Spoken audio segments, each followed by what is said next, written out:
Hello, I'm Nora and welcome back to Novels with Nora.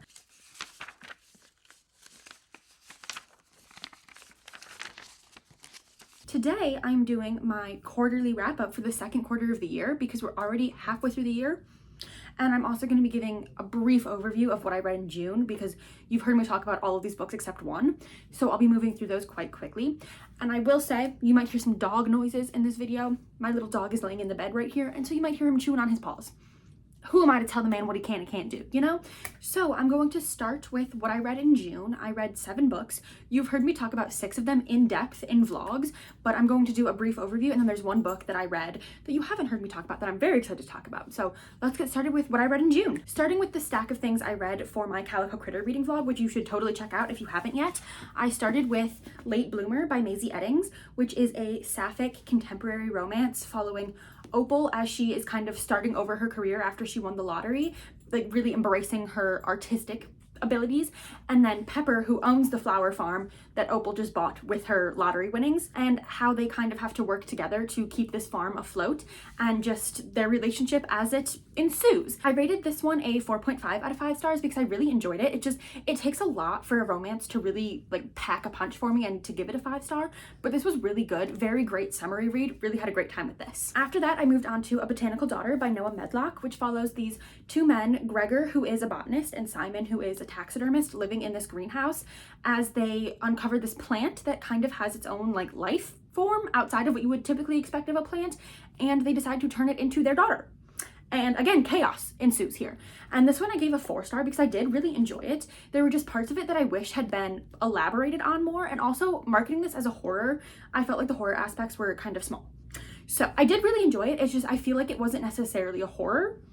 I don't know what I would put it, like historical, fantastical maybe, but not necessarily horror for me. 4 stars. Then I moved on to House of Roots and Ruin by Erin A. Craig, which is the 3rd book I read from her, and still really fantastic. I really love her writing, and this is the like follow-up to House of Salt and Sorrows, but you don't have to read them like you don't even really have to read them in order if you don't want to. Like, it definitely makes sense to do so, but like you don't need to read that one and then immediately go into this, because I read House of Salt and Sorrows years ago and then picked this up. No problems. But we follow one of the sisters that we get very briefly in House of Salt and Sorrows, Verity, as she's coming to terms with the fact that she can see ghosts, and ventures out on her own into Bloom, this other mansion that she is being a painter for, and she starts to realize that things are not as they seem, and the reason that she was brought here is nefarious. But I really love this. It was a very long book, but Erin A. Craig's writing is just so immersive that her books do not feel nearly as long as they actually are, so I like flew through this one and gave it a 4.5 out of 5 stars. Finally, for that vlog, I read Dances of the Dawn by Zuleika A. Afzal. I think I've finally possibly saying that correctly. And this is such a fun fantasy. It's a YA fantasy, and it's pitched as like a new romantasy duology, so we are getting a sequel. No clue what's going to happen there or even when it's coming out, but I love this. So this follows our main character Asira, as she is a dancer of the dawn, which they are these girls who dance to channel their magic, and they all have like a slightly different form of magic. So there are like truth seekers and people who can like control sand serpents, and Asira is a flame wielder. And it's them as they're like graduating from their like school that teaches them how to use their magic, and then they're going off into this trial almost to see if they make it into the Queen's Guard or if they are just going to be put into like the regular army. And Asira's mom was a traitor, so she's just trying really hard to not be seen as a traitor and to be like incredibly loyal to her country, but things are stacked against her, so it's just making it really hard for her. But the magic in here was super wonderful. The dance magic was just something I've never read before, and I really loved this and ended up giving it a 4.5 out of 5 stars. Moving into my next vlog, for my June Buzzwordathon vlog, I read The Starving Saints by Caitlin Starling and absolutely love this. This follows this castle that's under siege, and just as they're starting to think that they might need to rely on cannibalism to sustain themselves, the saints that they pray to show up and like offer them salvation. But there's 3 women in this castle who kind of see through the ruse of what those saints are bringing with them, and we follow them as they try and figure out what's actually happening here and how to get out of it. This really surprised me. I thought I was going to enjoy it, but I didn't think I was really going to love it, because I had tried to read The Luminous Dead from Caitlin Starling and thought it was just okay, but it wasn't really working for me. But this worked for me so perfectly. I loved it so much and ended up giving it 5 stars. So that was a crazy surprise for me. And then also a surprise was Spells for Forgetting by Adrienne Young, because this is something that had sat on my shelves for a very long time because I had always like been interested in it, but like vaguely, like undertones of interest. And I finally picked it up because it fit, the only book that I had that fit for this month's Buzzwordathon prompts. So I picked it up and I ended up really enjoying it. This follows our main character Emery as she lives on this island that is kind of like a sentient island and has magic that the women on the island kind of are the purveyors of. And we follow her as this mysterious guy, August, from her past shows back up because he disappeared the night of this fire that killed her best friend. And August was the prime suspect in this investigation of who started the fire and then also who killed that friend. And he comes back after 14 years to bury his mom, and secrets are revealed, new feelings and old feelings are brought back to the surface. Just a lot happened in here. And again, very atmospheric writing. Even in this vlog, I mentioned that Adrienne Young's writing felt like a grittier adult version of Erin A. Craig, and I love her writing, so this really worked for me, and I ended up giving it 4 stars. The only other book that I read this month that you haven't seen me read is If We Survive This by Raquel Marie. I got an arc of this and was not able to get to it before it came out, but then I finally did get to it at the end of June, and I loved it. This follows our main character as she is in the middle of this like zombie apocalypse. So it was rabies, but they mutated into this thing where once it infected humans, they became these like flesh hungry zombies pretty much. It's her and her older brother, and they are trying to get out to their family's cabin because that's where their dad is supposedly at. And so they're trying to get to him, but they have to like cross a lot of the state to get there. They're in California. And as they're on this journey, they end up running into, again, people from their past, rekindling old feelings, sparking new emotions. But also our main character has OCD, specifically contamination OCD. So she's really struggling with this apocalypse because it's like, not only is she worried about getting infected, but then she has like the OCD on top of that. So she's just like constantly hyper vigilant about everything, which puts her in a very unique position for the apocalypse because she is so hyper vigilant about everything, which in her like everyday life, because we do get flashbacks of like what happened before and then what's going on now, we see her being seen as like an outcast and like something is like wrong with her OCD. And so we see her dealing with her OCD in the past as like something that she's trying to hide and like tamp down, but then we see her in the present as she's like in this apocalypse as her OCD is kind of like helping her because it's making her like hyper aware of her surroundings and her encounters with like the rabbits and if she's being bitten or like exposed to the virus. So it really puts her in a very interesting position where she's just like constantly alert. And so she's just like exhausted and just like ready for some like peace. But we see her dealing with so much in here, and this, beautiful. I love it. Raquel Marie's writing is so wonderful. I read Ophelia After All by her a few years ago and absolutely loved it. This, no difference. I read it with the audiobook, and Raquel Marie, the author, narrates the audiobook, so it just really added to the experience, and it was just so wonderful because seeing her as she comes to terms with like, I don't even know how to explain it because like there's so much that happens in this book, and we just see like so many emotions, and it's like, yes, it's about surviving this apocalypse, but it's also about like what people will do to survive and like what it takes to survive in a world like this, and like, is it worth, like, are we as humans worth fighting for? It was just amazing. I give it 4.5 stars because I absolutely loved it. It was so wonderful. There were just a lot of things about it that I really loved. However, I feel like the flashback chapters, while I do think they added to the story, I feel like I was looking for a little bit more from them that I just didn't get, but I still absolutely love this one. Now, those are all the books that I actually read this month, but I also started Eat the Ones You Love. I got about 20 pages in and then decided it's just not for me right now, so I'm going to return this to the library, and I do think I'll pick it up again at some point. It's just right now this was not working for me. Like, I was skimming through and I was only 20 pages in, so the fact that I was already feeling the need to like skim through chunks and just like not being motivated to pick it up at all does not bode well for me. And I was originally picking this up because Books and Lala had mentioned it, and it was going to be, she was doing a live show for it to like talk about her thoughts with some other booktubers, and none of them really enjoyed it. Like, I don't think anyone gave it above a 3.5 star. So I was like, I might come back to this at some point because the premise does sound really interesting. I can't right now. I need something that's a little bit more gripping. And the way this is written, it's just giant chunks of text. Like, there's not a whole lot of like paragraph breaks. Now there are chapters, but like it's just like dense pages of text, which, you know, totally fine. And like, if I was in the mindset for this, I would be totally fine with that. But also I picked it up right as like it was the finals week for my one class, and it was not the time. So I will be returning this so someone else can pick it up and potentially love it. And I do want to go back to it at some point. It's just not working for me right now. So I did just want to mention that. Those are all the books that I read this month. I read 7 and soft DNF'd 1 that I do really want to go back to, but we'll see how that shakes out. But I did read 7 books this month, which go me, we love to see it. And all except 2 of them were things that I own, so that's super exciting. So Late Bloomers from the library, and I originally read The Starving Saints from the library, but then I purchased myself a copy because I loved it so much. And then If We Survive This, I got around to reading my arc, so I read that as an ebook. But really fantastic reading month. Not like the most books that I've ever read, like the past 2 months I read 9 books each, but in the terms of like the quality of the books I was reading, I rated nothing lower than a 4-star. So I feel like we kind of shook out evenly there. But now that we've talked about my June reading, we can move into my quarterly wrap up. So this quarter was April, May, and June, and I had a really wonderful quarter. I read 25 books this quarter as opposed to last quarter when I read 24. So 1 more book, which means, we're keeping up with our great reading. So having a really wonderful time with what I'm reading, still reading a good amount, and we've surpassed my Goodreads goal, which was 45, and we're at 49 books now. So go me, go me. And like, I set my goal at 45 just because I wasn't sure how much I was gonna be able to read with like school and everything. But in my heart of hearts, I wanted to read 50. And now that I'm at 49, I know that we'll get there because we're only halfway through the year. So I'm super excited about that. And that even means that I might be able to get to 100. Now that I put that out there, I definitely won't. But I feel like if I was able to read 49 in the first half of the year, right? And if I get to 99, I'm gonna slip one in there to get it to 100.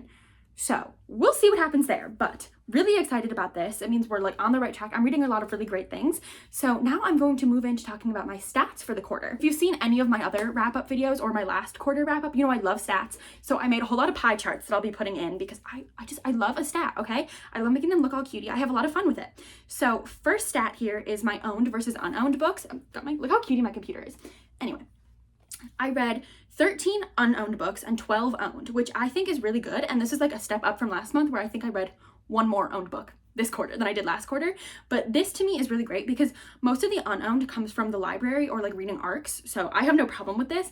I would like to see the owned go up just a little bit higher. I would like it to be higher than the unowned just because like you see how many books I have. But I will say I own a lot of books that I've already read. Most of the things on the shelf I've read, and then most of the things over here I haven't read. It's starting to get to the point where a lot of them have been read as well. So we'll see how that shakes out in the next quarter because as I read more of them, I have less and less unowned books on my shelves. So we'll see what happens there, but I am happy with this statistic. Next, we have my ratings. And this I'm actually very happy with. So I had 5 5-stars, which is less than last quarter. I think I had 8 5-stars last quarter, but I'm totally okay with that because then I also had 6 4.5 stars. And you know, a 4.5 to me, like obviously it's not a 5-star, it's not the same, but a 4.5 is still really good. And it means that I'm going to pick up more things from this author. And it also means that then I have a higher chance to get a 5-star from that author in the future. So pretty happy with that. And then we had 5 4-stars, which is still really good. 4 3.5 stars, which this is where we start to kind of go downhill a little bit. 3 3-stars, which to me a 3.5 and a 3 are still like, they're good books that I would still recommend to people. They're not the same as like a 4 and up.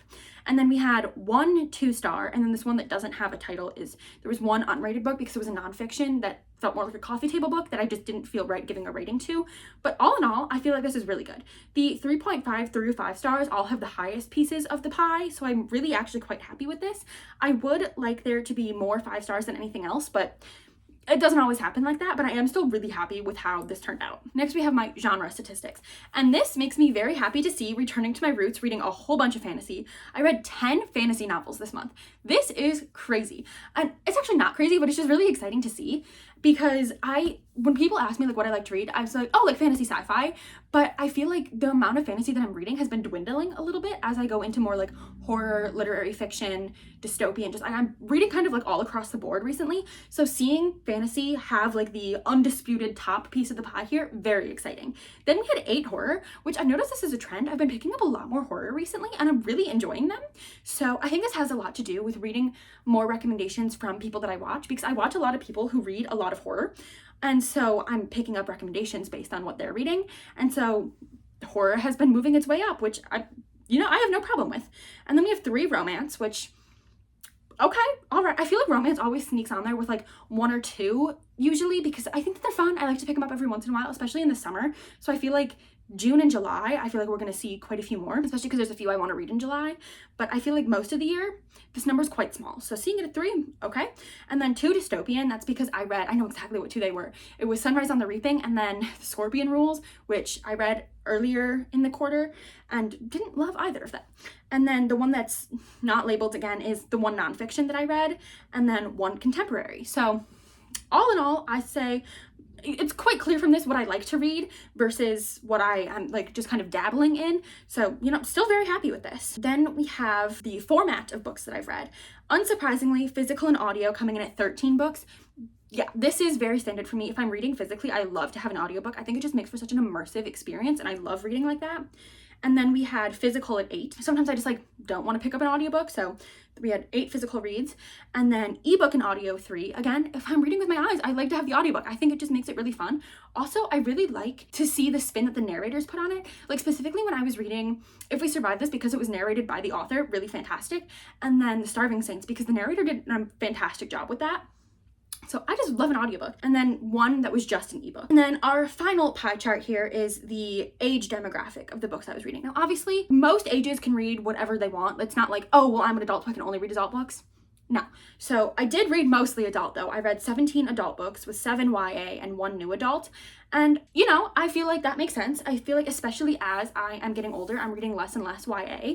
But, like, it's definitely still, like, a substantial part of my reading. And then 1 new adult. Just because sometimes I feel like there's books that feel like they should be YA or should be adult, but because of the way the publisher marketed them, they're just like somewhere else. So I don't know if new adult is actually a category that like publishers are using. I'm not entirely sure, because I know it was like a whole debate in like the library space of if libraries should have new adult sections in their libraries or just like YA and then like general fiction. So I know that it's just been relatively recently that a lot of libraries are getting new adult sections. So I wonder if we'll start to see more books being classified as new adult from the publisher, but that's something that I'd like to keep my eye on, which is why I do this pie chart. So those are all my stats for this quarter. I'm having such an amazing reading year. Like this is the most I've read in a while, especially because like I'm still in school, but I feel like I have a lot more time to read and I'm like really prioritizing it. And like I mentioned in my last quarterly wrap up, this channel has really pushed me into reading a lot more. I'm really appreciative of that because like I love reading and I'm going to make time for it no matter what. But like having this channel that like really, it also kind of like pushes me outside of my comfort zone to read things that like I see other people reading and just read things that maybe I wouldn't necessarily pick up on my own, but then I'm seeing a lot of other people enjoy and I'm like, I want to be involved in that. So I just think it's really fun to then also document what I'm reading. So having a great reading year, but now I want to talk briefly about some of my reading goals that, you know, see how we're doing, because I want to make a full video dedicated to like an overview of how my reading goals are coming along. So Buzzwordathon, the one readathon that I'm participating in all year, I have been doing so good. I have read every prompt every month, both prompts. So doing really great with that because my goal was to do the title prompt every month within that month, and the cover prompt, I just wanted to complete all 12 by the end of the year. And so far, especially because I'm doing my Buzzwordathon vlogs, I'm reading both title and cover prompt within the month of that prompt. So having a really great time, and I've done so far all 6 prompts. So really, really excited about that. And then my alphabet challenge, which I mentioned briefly in my last quarterly wrap up, but I'll go into a lot more depth in my like goals summary video. I am definitely doing a very good job. I only have 7 letters left and they're like the harder letters to get. So F, J, Q, R, X, Y, and Z, but I have something planned for every one of these letters. So I do think I'll be able to achieve this by the end of the year, which is very exciting. And then my 20 and 2025 list, I did cross off 2 more of those books in June, House of Roots and Ruins and Spells for Forgetting. So still doing very good on this. Now, the one thing that I am not doing good at in the slightest is my 1 nonfiction a month that I've been trying to set for myself, because I think I've only read 5. Realistically, that means I'm only like 1 behind, because I want to do 1 a month and we're only going into the 7th month. So I'm only really 1 behind because I read 2 1 month, but I do want to keep up on this, especially because I'm buying a lot more nonfiction because I have a genuine interest, especially now that I'm out of my women's and gender studies program. I want to like stay up with like the literature on that. So I just want to make sure that I'm prioritizing that, which is something that I really want to do moving forward in the year. But that is all I have to share with you today. Again, I will make a separate video going like really in depth on all of my reading goals for the year and like seeing where we're at, what I want to improve going forward, what I want to change, if I want to add any new goals, anything like that. Because I have joined in on a few more reading challenges for the year that I will be talking about in that video, and also just like going in depth on where I'm at with my reading goals, what I want to improve, anything like that. So stick around for that video if you want to see it. But that is all I have to share with you this month. I would love to know how your June went reading wise, how your 2nd quarter went. Just share with me, what's your favorite book that you've read this quarter? What's your favorite book that you read this month? How much did you read this month? How much did you read this quarter? Talk to me. Let me know what's going on with you, because sometimes it feels like I'm talking just like into the void, but I would love for you to talk back, you know, go for it. So leave me a comment, like the video, subscribe, and I hope to see you in my next video. Bye.